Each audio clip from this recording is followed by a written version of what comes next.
sur le parcours sportif, à l'autre bord au monde, un beau parcours sportif, bien équipé, agréable, on a la mer en face. Par contre, eh bien, elle regrette qu'il n'y ait pas d'éclairage le soir. Donc cela l'oblige à limiter son temps de sport. C'est vrai qu'on dit tout le temps, bougez, faites du sport, mais lorsqu'il n'y a pas de lumière, ça risque d'être un peu embêtant, d'autant plus que ces jours-ci, le soleil est de moins en moins présent. Alors, pourquoi ce n'est pas éclairé?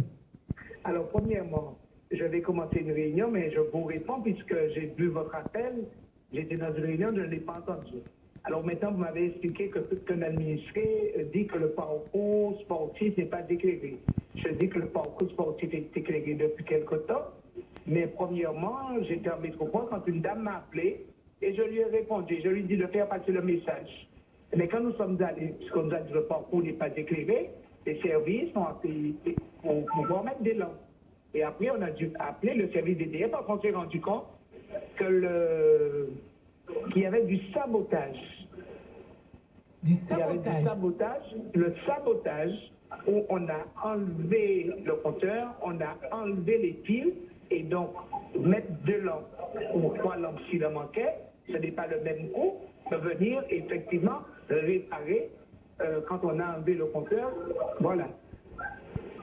D'accord, donc ce sont pour des raisons de sabotage, mais qui aurait franchement intérêt à saboter Oui, non, mais je pose la question, je sais que vous n'êtes...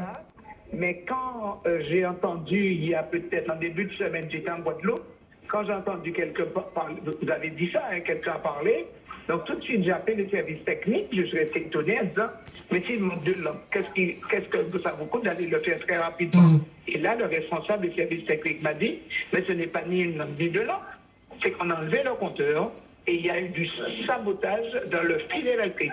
Donc ça veut dire que le coût de la réparation va nous coûter beaucoup plus cher.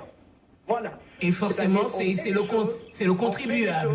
Et on sabote. On n'a pas toujours une attitude citoyenne pour le bien public qui appartient à tout le monde. Voilà. Et c'est la première fois que cela arrive, justement, que l'on sabote l'éclairage dans ce secteur. Sur des terrains de jeu, qu'on casse un compteur et tout, mais là, c'est vraiment du sabotage. Alors, est-ce que ce sont des gens qui ne veulent pas que le parcours soit éclairé? Est-ce que ça gêne le soir? Je ne sais pas. Donc, nous allons le faire, mais il faut qu'ils attendent. Alors, est-ce qu'il y a moyen, justement, de sécuriser les équipements pour éviter ce genre de choses? Parce que, bon, ça peut malheureusement se répéter. Qui se trouve le long de la mer, et comment le sécuriser? Comment le sécuriser? Je ne sais pas. Je ne suis pas une technicienne. Je verrai, je demanderai à mes services.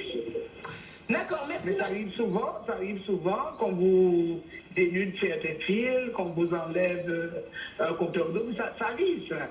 Ce sont des actes de civilité. Et on doit commencer à respecter le bien public, le bien commun qui appartient à toute la population. Absolument, parce que là encore, eh bien, ça va être changé, mais c'est le contribuable, hein, bien sûr, qui va, quelque part indirectement, qui va payer, supporter. Si je devais raconter beaucoup de choses, mais dans une école qui est en construction, ah bien, il y a quelques jours, on nous a volé des portes et des ventilateurs. L'école n'est même pas terminée. Non, alors que chacun prenne ses responsabilités au lieu d'attaquer toujours les élus. Mais c'est du n'importe quoi. Alors, que faut-il faire justement pour sensibiliser les populations à ce sens, hein, avoir le sens civique, avoir l'importance du bien? Leur expliquer qu'il faut avoir une attitude citoyenne. Voilà. Merci Madame Gabrielle Louis Carabin et puis bonne réunion. Je vous remercie. À très bientôt. Merci.